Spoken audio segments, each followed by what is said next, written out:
Sorry, I should introduce myself. I'm Nadine Voss, 32 years old. Back then, I was a senior account executive at a prestigious financial services firm, the kind people kill to get into. I'd spent 4 years building my reputation there, always being the first in and last out. My colleagues called me the closer because I never let a potential client slip away. Until that day, I believed that merit mattered. I believed in the system. I wasn't always this cynical. Growing up in a small town with parents who worked themselves to the bone, I was taught that hard work equals success. Period. My dad would say, "Natty, in America, you get what you earn." He died believing that. I wish he could have lived long enough to see what really happens. Before I go deep into this, if you're really interested in knowing what happened next, could you please give this video a like? Also subscribe to the channel and click the bell icon to get notified when we upload new videos like these. And tell me in the comments where you're watching from. Because honestly, I'm curious if this kind of corporate betrayal happens everywhere or if I was just special. After the meeting, I went to the bathroom and splashed cold water on my face. Marielle from HR found me there, staring at my reflection. "That was messed up," she whispered, checking under the stalls to make sure we were alone. "Everyone knows you landed Robertson." I dried my hands slowly. Apparently not everyone. "Are you going to say something?" she asked. What could I say? Callum Thorne wasn't just my boss. He was a founding partner. His family name was on the building. He'd been featured in business magazines as a visionary leader. Meanwhile, I was a girl from nowhere, with student loans and a rented apartment. "I'm going to do something," I said finally. "But not what you think." When I got back to my desk, I saw an email from accounting about commission structures. The Robertson deal was set to pay out roughly $216,000 in commission over the next year. That kind of money could have changed my life. But now, it would be going to Weston Thorne, a man who already drove a car worth more than I made in an entire year. That night, I couldn't sleep. I kept seeing Callum's wink, hearing Weston's smug voice. Hard work pays off. I got up at 3 a.m. and made a decision. I wasn't going to file a complaint. I wasn't going to quit dramatically. I was going to play the long game. The next morning, I sent Weston an email. "Congrats again on the Robertson account. If you need any background information before your first check-in with them, I'd be happy to brief you." He replied within minutes, "Thanks, but I've got it covered. Dad's bringing me up to speed." Of course he was. Because Callum knew every detail about the client, right? Wrong. He'd attended exactly one preliminary meeting and left halfway through to take a call. What he didn't know was that Robertson had specific communication preferences, reporting requirements, and a CEO with a memory like a steel trap. They expected whoever managed their account to know their business inside and out. I decided to be the perfect team player. I smiled in meetings. I congratulated Weston publicly. I even bought him a plant for his office with a card that read, "To New Beginnings." Meanwhile, I started keeping detailed records. Every email, every meeting note, every contribution I made that went unacknowledged. I recorded conversations on my phone when legal in our state. I took screenshots. I built a case, piece by piece. Callum began inviting me to more high-level meetings, not because he valued me, but because he needed my brain while grooming his son for my position. I accepted every invitation graciously. 3 weeks after the Robertson announcement, the first cracks appeared. Weston missed a deliverable deadline because he was at a golf tournament. The client called me directly since I'd been their contact during the acquisition phase. "Nadine," said Terrence Robertson himself. "I thought Weston was handling our account, but he's not responding, and we need these projections for our board meeting tomorrow." I could have thrown Weston under the bus right then. Instead, I said, "He's actually in an important strategy session right now. Let me pull those numbers for you immediately." I stayed until midnight creating the report Weston should have prepared weeks earlier. When I finished, I emailed it to Weston first, writing, "Thought you might need this for the Robertsons. Feel free to send it over to them." He replied at 11 o'clock in the morning the next day, "Already handled it, but thanks." The thing is, I had embedded a tiny tracking pixel in the document. I could see it was downloaded from my email at 6:32 in the morning and sent to the client at 6:45 in the morning unchanged. with just the sender name different. He took full credit, of course. 2 months in, Weston was drowning. The Robertsons were unhappy with his response times. Other clients were complaining. But Callum kept covering for him, reassigning staff to quietly fix his mistakes while keeping Weston as the face of the accounts. I watched and waited. I volunteered to help with the quarterly business review for the Robertson account, a critical presentation where we needed to show progress against objectives. Weston agreed immediately, relieved to have someone else do the work. "Just make me look good," he joked, not realizing I was recording the conversation. I prepared an impeccable presentation but left one crucial section incomplete, the section addressing the client's most important key performance indicator. I clearly marked it with a comment: Weston, to complete with proprietary data from client meeting on the 12th of May. The night before the presentation, I sent him the deck. All done except for the section from your private meeting with Terrence. I didn't have access to those figures. There had been no such meeting on the 12th of May. Weston had been at his girlfriend's art show opening. He had posted pictures on social media. But he didn't remember that, and he certainly hadn't had any private meetings with Terrence. At 11 o'clock that night, he called me in a panic. "What proprietary data? I don't have any special figures." I feigned confusion. "But you told the team you had exclusive metrics from Terrence. That's why Callum assigned you as lead, right? Because of your special relationship with the client?" There was a long silence. "Right," he finally said. "I'll figure it out." The next day, Weston presented the deck with made-up numbers in that section. Numbers that contradicted the Robertsons' own internal reports. Terrence interrupted the presentation. "These figures aren't accurate. Where did you get them?" Weston froze. "From our analytics team."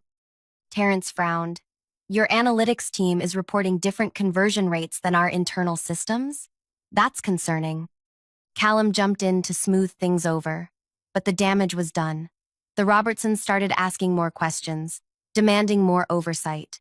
The account wasn't lost yet, but trust was eroding. After that meeting, Callum called me into his office. "Nadine, I need you to support Weston more proactively with Robertson. They seem to respond well to you." I nodded earnestly. "Of course. Anything for the team. Should I take over some of the direct client communication?" No, he said quickly. "Weston needs to maintain the relationship. Just guide him. Behind the scenes." I smiled. "I understand. Family first, right?" His eyes narrowed slightly at my choice of words. For a moment, I thought I'd overplayed my hand. Then he relaxed. "Exactly. I knew you'd understand. That's why you're so valuable here." Valuable, but not valuable enough to earn my own commission, apparently. Over the next few months, I became Weston's shadow support. I drafted his emails, I prepared his reports, I briefed him before every client call. To the outside world, he was managing the relationship. Behind the scenes, I was doing all the work while collecting evidence of the facade. The real turning point came 4 months later.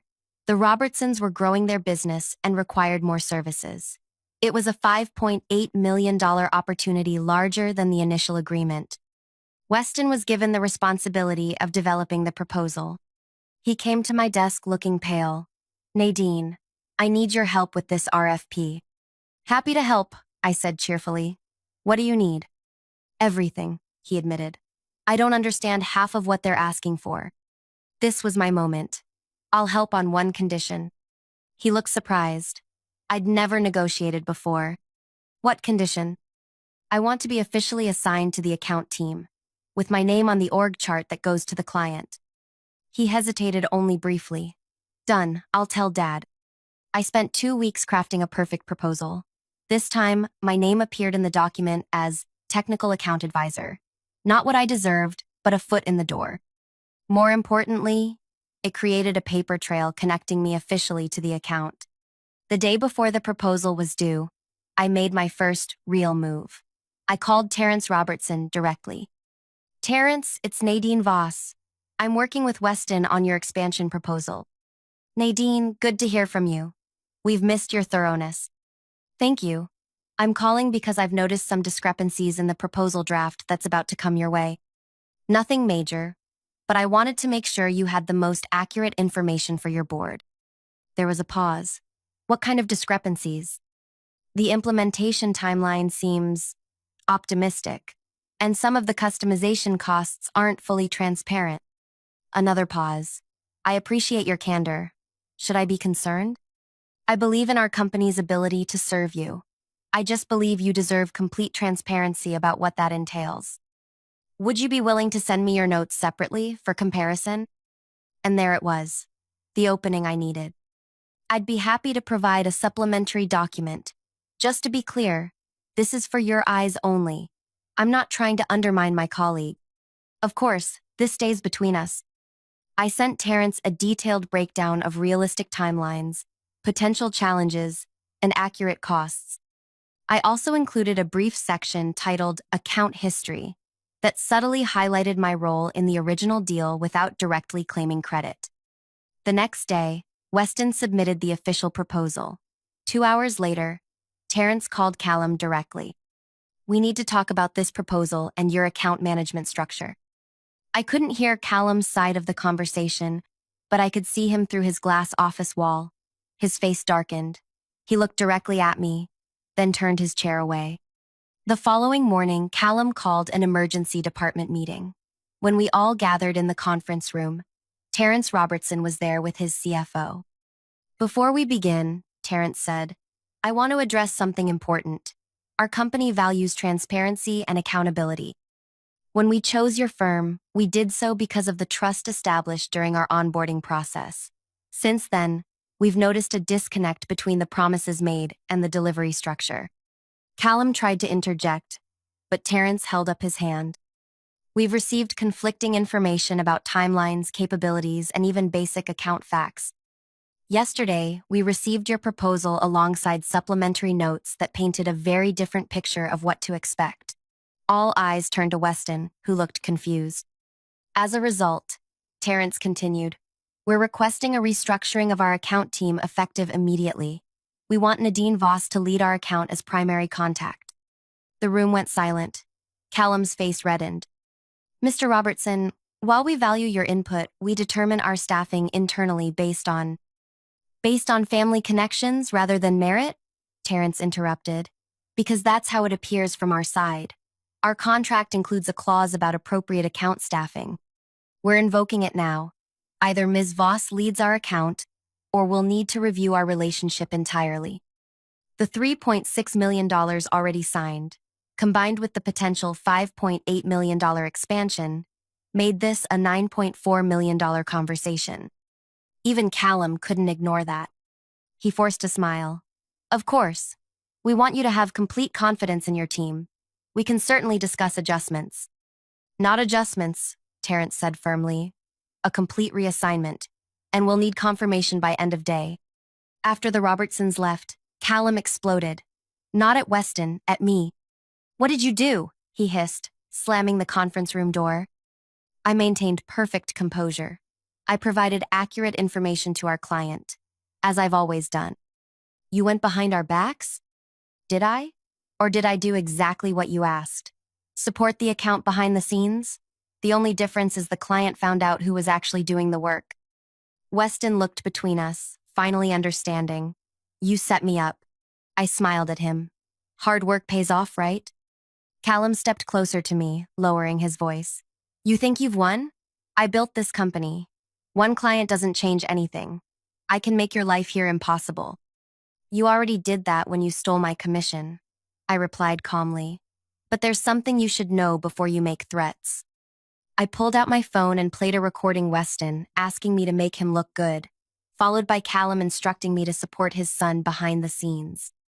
I have dozens of these, plus emails, plus testimony from clients about who actually did the work. If you fire me or retaliate, these go to the board, the press, and our top 10 clients. The color drained from Callum's face. You wouldn't dare. Wouldn't I? What exactly do I have to lose? You already took the only thing that mattered. Credit for my work and the compensation that came with it. Family first, right? Well, I'm looking out for my family now. Me. For a moment, I thought Callum might actually lunge at me. His hands were balled into fists. and I could see a vein throbbing in his temple. Weston just looked stunned, like a child who'd discovered Santa wasn't real. "This conversation isn't over," Callum finally said, his voice deadly quiet. He stormed out, Weston trailing behind him like a scolded puppy. I sat alone in that conference room for a long time, my heart hammering in my chest. I had just confronted the most powerful man in the company. The adrenaline made my hands shake, but for the first time in months, I felt something close to peace. The truth was finally out. By the end of the day, I received an email from HR. I was officially assigned as lead on the Robertson account, effective immediately. The email was copied to Terrence and his team. No mention of commission restructuring, of course.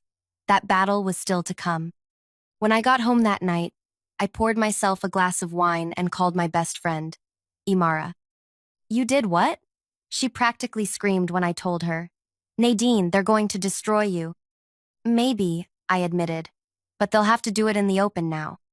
She was quiet for a moment. "Do you have a backup plan if this goes south?" I did. I'd been quietly documenting everything for months, building relationships with other clients, and updating my resume. 3 competing firms had already hinted they'd be interested if I ever wanted to make a move, but I wasn't ready to leave. Not until I'd finished what I started. "I'm covered," I told her. "One way or another." The next few weeks were tense is an understatement. Callum avoided direct contact with me, communicating only through terse emails or intermediaries. Weston was reassigned to smaller accounts and kept his distance. Other executives in the company seemed unsure how to treat me. Was I now powerful or marked for destruction? No one knew, so most people simply avoided me altogether. Except Marielle from HR.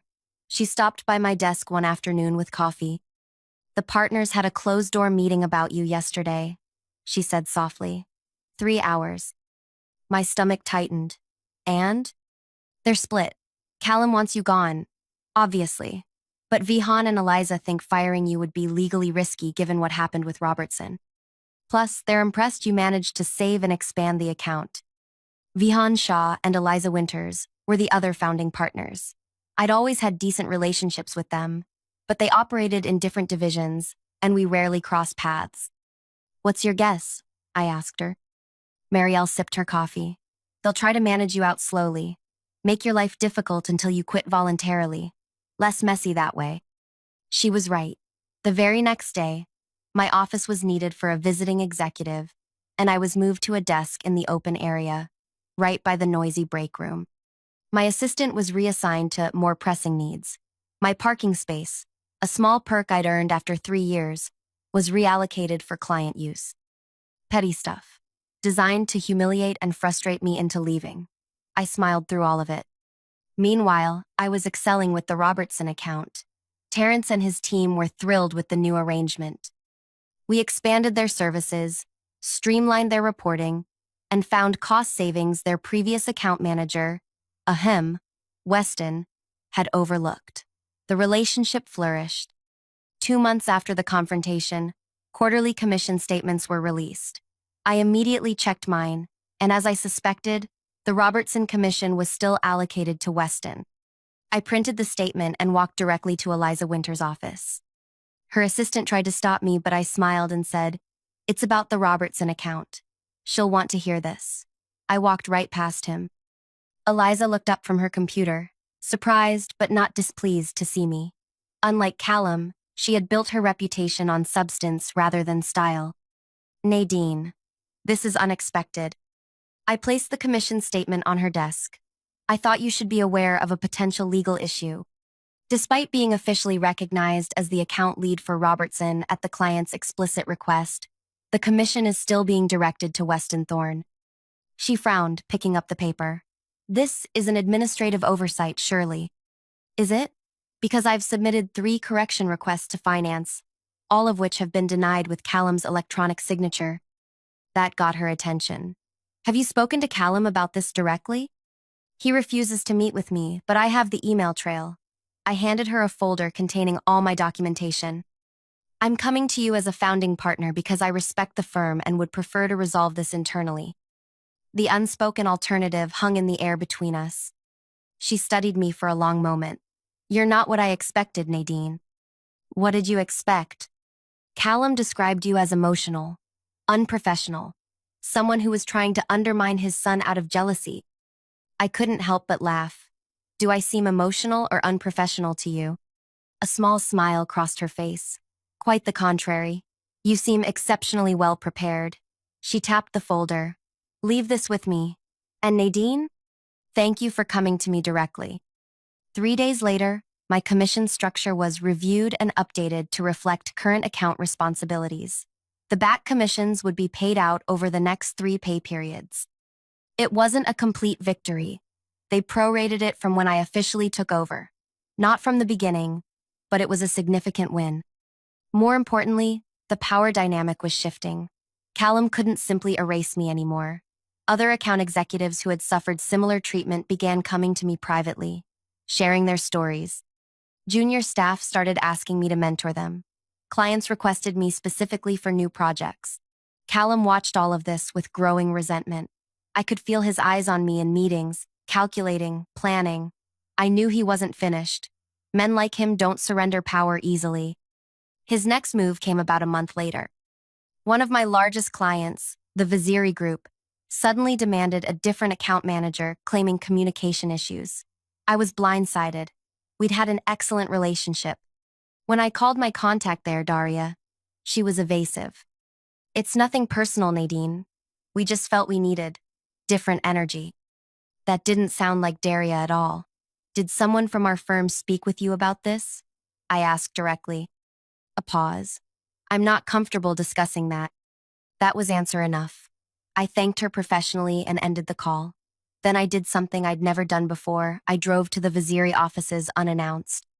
The receptionist recognized me and waved me through. I found Daria in the conference room, looking surprised to see me. Nadine, I didn't know we had a meeting. We don't, I said, closing the door behind me. I just needed 5 minutes of honesty between friends. She hesitated, then gestured for me to sit. What's going on? Callum Thorne contacted you, didn't he? What did he say about me? Daria looked uncomfortable. Nadine, this puts me in an awkward position. I know, and I wouldn't ask if it wasn't important. But my career is on the line, and I deserve to know what I'm being accused of. She sighed. He called our CEO directly, said you were becoming distracted with internal politics, that clients were complaining about your availability and attention to detail. He suggested we might be better served by a more focused team member. My blood boiled, but I kept my expression neutral. And you believed him? Of course not. That's why I was so vague on the phone. I thought you might be recording the conversation for some internal battle. The truth is, our CEO owes Callum a favor from way back. This was him repaying it. I nodded slowly. Thank you for your honesty. And just so you know, every report I've ever sent you has been accurate and on time.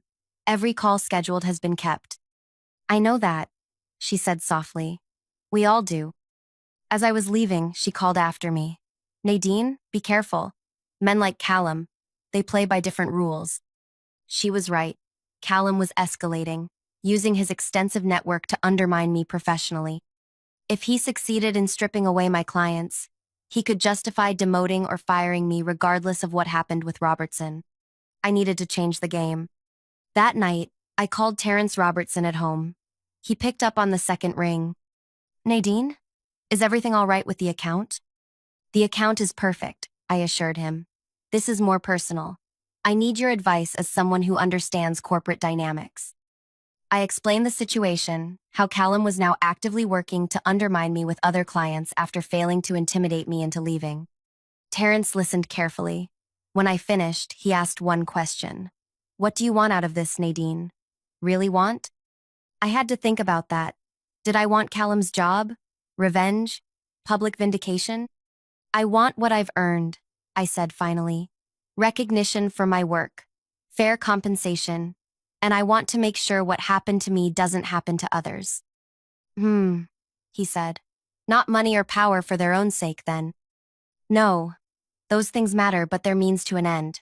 What I really want is justice. He was quiet for a moment. There's an industry leadership conference next month. The theme is integrity in business. I'm on the planning committee, and we're still looking for panel speakers. Would you be interested? I immediately understood what he was offering. A platform. I would be honored, I said. But Callum. Leave Callum to me, Terrence interrupted. Just prepare your thoughts on ethical leadership and accountability. Be ready to speak your truth. Over the next few weeks, I prepared meticulously for the panel while continuing to excel with my remaining clients. I didn't confront Callum about the Vaziri group or other accounts he was trying to pull away from me. Let him think he was winning. The day of the conference arrived. I wore my most powerful suit navy blue with subtle pinstripes, nothing flashy but undeniably authoritative. When I arrived at the venue, I checked the program. The panel was called Mentorship, Accountability, and Ethics, Building Tomorrow's Leaders. And there, listed as the moderator, was Callum Thorne. My heart dropped. Was this Terrence's idea of helping? Putting me directly under Callum's control on stage? I found Terrence at the morning networking session. Did you know? I demanded quietly. He smiled. Of course. Callum's been moderating this panel for 3 years. He considers it his personal platform. That's why it's perfect. Perfect for what? For him to publicly humiliate me? Nadine, Terrence said calmly, you've spent months collecting evidence and building your case.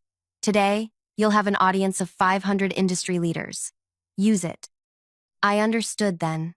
This wasn't a trap, it was an opportunity, but only if I was brave enough to take it. The panel began at 2 p.m. 4 speakers, including me, with Callum moderating. He barely acknowledged me during the introductions, focusing on the other panelists, all men, all at least 15 years my senior. The first hour was standard industry talk, the challenges of developing talent, maintaining ethical standards in competitive environments, the importance of mentorship. Callum directed most questions to the other panelists, giving me only the most basic topics to address. Then came the audience Q&A. A woman in the third row raised her hand. This question is for Ms. Voss, she said. As a younger woman in a leadership role, have you encountered obstacles related to recognition or advancement that your male colleagues haven't? And how have you overcome them? Callum tried to redirect. Perhaps we should focus on more universal challenges. No, I interrupted. It's a fair question, and one that deserves an honest answer. The room went completely still. The truth is, I began, I have faced obstacles that had nothing to do with my performance and everything to do with who I am and who I'm not. Not from the industry as a whole, but from specific leaders who view talent as a threat rather than an asset. I could feel Callum tensing beside me. Recently, I closed a multi-million-dollar deal after 8 months of intensive work. At the celebration, my direct supervisor announced his son would receive credit for the deal. Family first, he said, thinking no one would challenge him. Murmurs spread through the audience. I considered my options: quit in protest, file a complaint that would likely go nowhere. Instead, I chose to document everything and build such undeniable value that even our client noticed the disconnect. They eventually demanded I be reinstated as their lead contact. Callum cleared his throat. We should move to the next question. I'm not quite finished, I said pleasantly, because this isn't just my story. It's happening throughout our industry. Talented people, especially women and minorities, having their work attributed to others, being passed over for promotions they've earned, watching less qualified colleagues advance because of connections rather than contributions. The woman who asked the question was nodding vigorously. So to answer you directly, yes, I've faced these obstacles, and I've overcome them by refusing to be silent, by building allies who value integrity, by documenting everything, and by being willing to speak uncomfortable truths in rooms exactly like this one. The silence that followed was deafening. Then someone started to applaud. Others joined in until the entire room was clapping. I glanced at Callum. His face was a mask of barely controlled fury. When the applause died down, he leaned into his microphone. While Ms. Voss's perspective is certainly passionate, it represents an isolated viewpoint that— Actually, interrupted a voice from the back of the room, I've had a similar experience. A woman stood up, then another, then a young man near the front. For the next 15 minutes, people shared their stories of having credit stolen, of watching less qualified colleagues promoted above them, of the subtle and not so subtle ways merit was undermined by nepotism and cronyism. Callum tried repeatedly to regain control of the panel, but it had transformed into something else entirely, a public reckoning. Finally, Terrence Robertson himself stood up. As someone who runs a large organization, I've been complicit at times by not looking closely enough at how decisions are made. After hearing these stories, especially Ms. Voss's, which I can personally verify, I'm committing today to implementing blind performance reviews and structured advancement paths in my company. Who will join me? Hands went up across the room. Cell phones came out as people began sharing on social media. The hashtag, earned not given, started trending before the panel even ended. Afterward, I was surrounded by attendees wanting to connect, share their stories, or offer me positions at their companies. Journalists asked for interviews. Callum had vanished immediately after the panel concluded. The next morning, I arrived at the office to find Eliza Winters waiting at my desk. "That was quite a performance yesterday," she said. "It wasn't a performance. It was the truth." She nodded. "I know. That's why the board called an emergency meeting last night." My stomach dropped. "And?" "Callum has been placed on administrative leave pending a full review of management practices. Weston has resigned, effective immediately. And we'd like you to head a new task force on advancement policies and compensation equity." I stared at her, speechless. "Unless," she continued, "you'd prefer to consider the VP of Client Relations position that just became available?" 3 months later, I was sitting in my new corner office, Callum's old office, actually reviewing candidate files for my team. The internal investigation had revealed that Callum's family-first policy extended far beyond me. Dozens of employees had been affected over the years, their accomplishments attributed to relatives, fraternity brothers, or golf buddies of the senior leadership. Callum ultimately resigned rather than face termination. The official statement cited personal reasons, but everyone knew the truth. Especially after the exposé in a major business magazine featuring interviews with 15 former and current employees, including me. The firm implemented a new compensation and advancement system with clear metrics and multiple reviews to prevent any single manager from controlling an employee's fate. My first act as VP was to review all accounts and commissions from the past 2 years and correct the attributions. As for the Robertson account, it's now our largest client, with a full 3-year contract renewal at increased service levels. Terrence and I meet monthly for strategy sessions that have nothing to do with the past and everything to do with building something better for the future. I won by refusing to play by the old rules, or rather, by exposing those rules to the light where everyone could see how corrupt they truly were. So if you're watching this and you're in a similar situation, where your work is being stolen, where connections matter more than contributions, know that you have more power than you realize. Document everything. Build relationships with clients who see your value. Find allies within your organization. And when the moment comes to speak your truth, do it without flinching. Oh, and if this story resonated with you, please hit the like button and subscribe to my channel. I'm sharing these experiences because I know I'm not alone, and neither are you. Drop a comment below with your own workplace story or just to let me know where you're watching from. Every like and subscription helps this message reach someone who might desperately need to hear it today. Remember, your work has value, your voice has power, and no one can take either away unless you let them.